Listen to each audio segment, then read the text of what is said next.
샬롬, 류 선생의 구속사 천국열차, 유도순 목사님의 신구약 성경 파노라마를 낭독하는 시간입니다. 지금은 사무엘상 파노라마 12장입니다. 오직 마음을 다하여 여호와를 섬기라. 12장은 11장 마지막 부분과 연관이 되는데 길갈로 가서 사울로 왕을 삼고 화목제를 드림으로 나라를 새롭게 한 후에 11장 14절에서 15절 행한 사무엘의 권면의 말씀입니다. 이제 왕이 세워졌으니 1절 2절 그동안 사사로 섬겨온 사무엘의 이임사라고도 말씀드릴 수가 있습니다.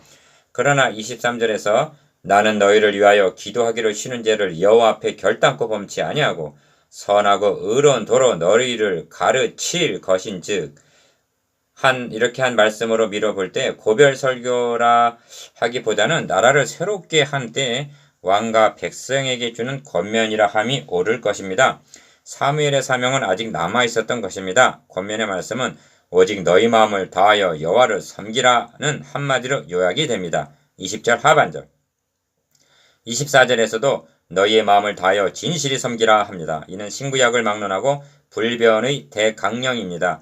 그러므로 본장의 주제가 오직 마음을 다하여 여호와를 섬기라가 될 수가 있습니다. 그렇다면 어찌하여 오직 마음을 다하여 여호와를 섬겨야만 합니까? 세 단원으로 나누어 상고합니다. 첫째 단원 1절에서 5절 내게 대하여 증거하라. 둘째 단원 6절에서 18절 너희를 위하여 행하신 그 큰 일. 셋째 단원 19절에서 25절 자기 백성을 버리지 아니할 것이요. 첫째 단원 1절에서 5절 내게 대하여 증거하라. 이제 왕이 너희 앞에 출입하느니라. 보라 나는 늙어 머리가 휘었고 내 아들들도 너희와 함께 있느니라. 내가 어려서부터 오늘날까지 너희 앞에 출입하였거니와 내가 여기 있나니 여호와 앞과 그 기름 부음을 받은 자 앞에서 내게 대하여 증거하라. 2절 3절 사무엘은 먼저 자신의 사역에 대하여 변백합니다. 출입했다는 말은 다스렸다는 말입니다. 내가 어려서부터 오늘날까지 합니다. 사무엘이 어렸을 때 세마포 에봇을 입고 여호와 앞에 섬겼더라 한 2장 18절 그때부터 늙어 머리가 휘어진 오늘날까지 저들을 섬겼음을 의미합니다. 내게 대하여 증거하라. 내가 네 소를 취하였느냐? 네 나귀를 취하였느냐? 누구를 속였느냐? 누구를 압제하였느냐? 내 눈을 흐리게 하는 뇌물을 네 손에서 취하였느냐? 그리하였으면 내가 그것을 너희에게 갚으리라 합니다. 3절 이는 교만함으로 하는 자기 자랑이 결코 아닙니다. 자신을 본으로 제시하고 있는 것입니다. 이렇게 하면 이제 하고자 하는 권면의 말씀에 대한 권위를 위해서인 것입니다. 만일 자신이 그렇게 살지를 못하였다면 그의 권면은 소리나는 꽹과리에 지나지 않을 것이기 때문입니다. 이 점은 사도 바울이 밀레도에서 에베소 장로들에게 행한 고별 설교에서도 보는 바입니다. 내가 아무리 은이나 금이나 의복을 탐하지 아니하였고 너희 아는 바에 이 손으로 나와 내 동행들의 쓰는 것을 당하여 범사에 너에게 모본을 보였노니 합니다. 사도행전 20장 33절 34절 그들이 가로되 당신이 우리를 속이지 아니하였고 압제하지 아니하였고 네 손에서 아무것도 취한 것이 없나이다고 말합니다. 4절 이제 사무엘은 왕과 백성들에게 권면할 준비가 되었으며 저들은 받아들일 준비가 된 것입니다. 둘째 단은 6절에서 18절 여호와께서 너희를 위하여 행하신 그 큰 일 그런즉 가만히 섰으라. 여호와께서 너희와 너희 열족에 행하신 모든 의로운 일에 대하여 내가 여호와 앞에서 너희와 담론하리라. 7절 사무엘은 서론적으로 자신을 변백한 후에 본론에 들어가 권면에 앞서 먼저 하나님께서 행하신 모든 의로운 일을 담론합니다. 이것이 바른 순서입니다. 로마서를 예를 들면 1에서 11장은 하나님이 해주신 일입니다. 그런 후에 그러므로 형제들아 내가 하나님의 모든 자비하심으로 너희를 권하노니 하고 권면을 합니다.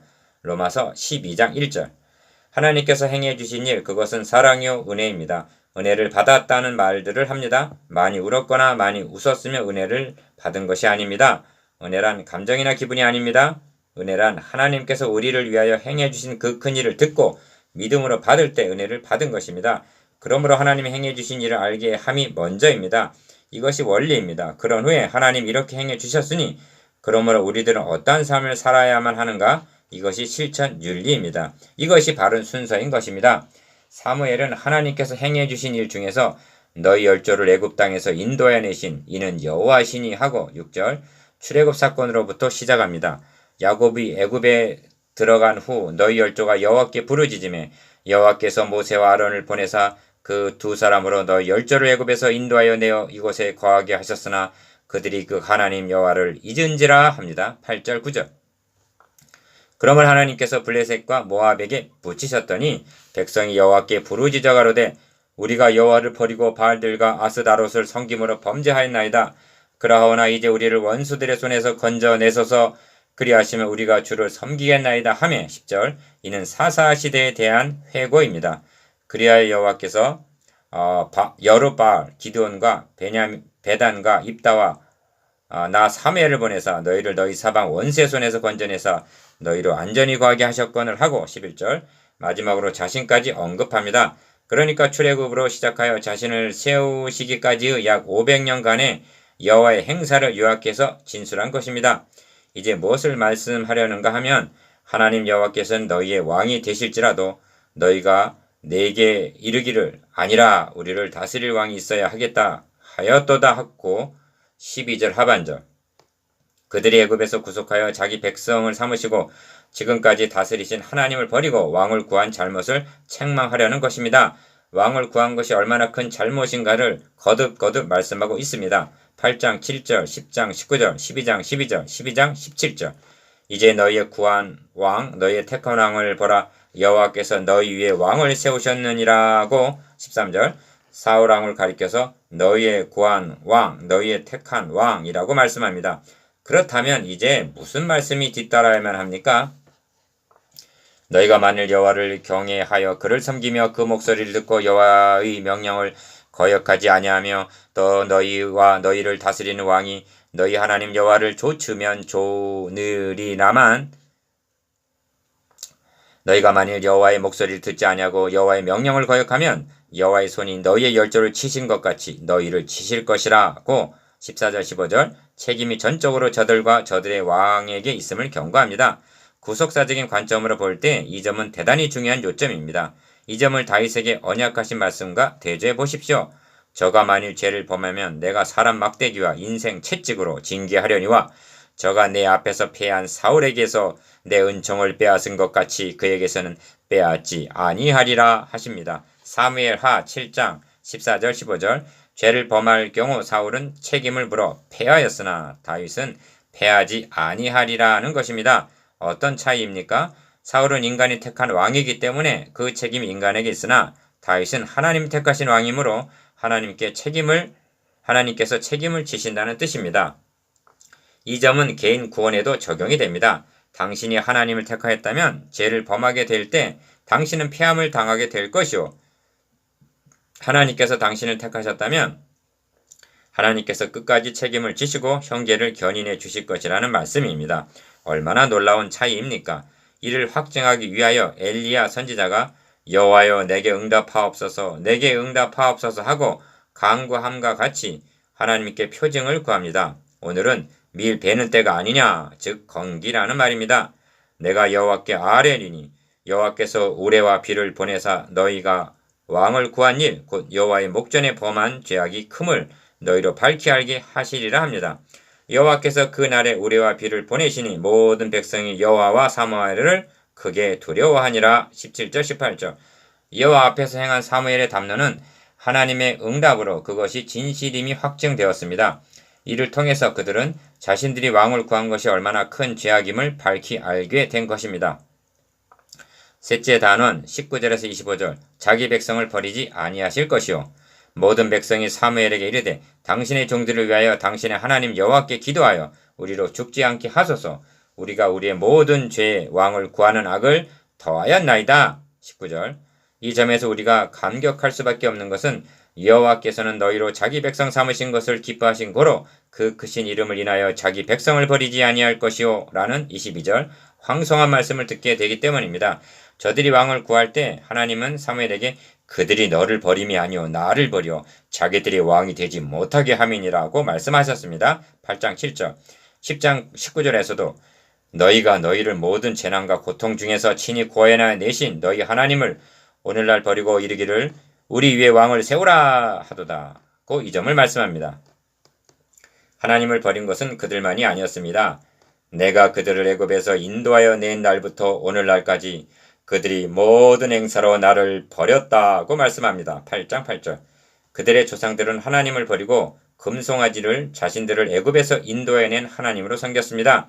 이처럼 그들은 하나님을 버렸으나 그러나 하나님은 너희로 자기 백성 삼으신 것을 기뻐하신 고로 자기 백성을 버리지 않을 것이오 라고 말씀합니다. 왜 그러하십니까? 그 크신 이름을 인하여서입니다.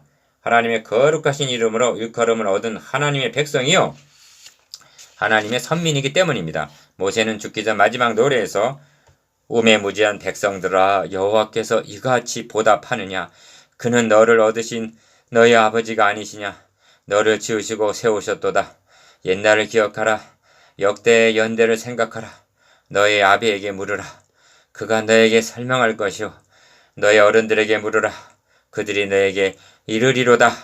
고 말씀합니다. 신명기 32장 6절 7절 사무엘도 역대의 연대를 말해주고 있으며 상기시키고 있는 것입니다. 이어서 나는 너희를 위하여 기도하기를 쉬는 죄를 여호와 앞에 결단코 범치 아니하겠다고 말씀합니다. 23절 무슨 뜻이냐면 그들은 하나님과 어려서부터 오늘날까지 헌신적으로 섬긴 사무엘을 버렸으나 자신은 그들을 변함없이 사랑하고 있다는 뜻입니다. 이것이 하나님의 사랑이요 중보자의 영 그리스도를 품은 자의 마음입니다. 너희는 여호와께서 너희를 위하여 행하신 그 큰 일을 생각하여 오직 그를 경외하며 너희의 마음을 다하여 진실히 섬기라. 만일 너희가 여전히 악을 행하면 너희와 너희 왕이 다 멸망하리라고 24절 25절 다시 한번 경고함으로 권면의 말씀을 마칩니다. 너희와 너희 왕이 다 멸망하리라는 말씀을 31장 6절과 대조해 보십시오. 그들이 사무엘의 이 권면을 명심했더라면 이제 질문을 드리겠습니다. 여러분은 하나님께서 당신을 위해서 행해 주신 그 큰 일 24절이 무엇인지 말해줄 수가 있습니까? 출애굽이 아닙니다. 유월절 어린 양의 피로 구속함을 얻은 것이 아닙니다. 우리가 하나님을 사랑한 것이 아니요 오직 하나님 우리를 사랑하사 우리 죄를 위하여 화목제로 그 아들을 보내셨음이니라. 요한일서 4장 10절 이 점을 늘 명심하고 있습니까? 이 점에서 우리의 신앙도 재점검이 필요합니다. 우리가 하나님의 자녀이면 하나님은 우리의 아버지가 되시며 우리가 백성이라면 하나님 우리의 왕이시며 하나님이 주가 되시면 우리는 그분의 종인 것입니다. 이 점에 있어서 분명합니까? 그렇다면 여호와께서 너희를 위하여 행하신 그 큰 일을 생각하여 오직 그를 경외하며 너희의 마음을 다하여 진실히 섬기고 있습니까? 24절 과연 사무엘의 권면을 듣고 하나님께서 행해 주신 그 큰 일과 자신들의 죄악이 큼을 17절 밝히 알게 된 그들과 그들이 택한 왕 사울은 자신들을 위하여 행하신 그 큰 일을 생각하여 하나님을 경외하며 마음을 다하여 진실히 섬길 것인가?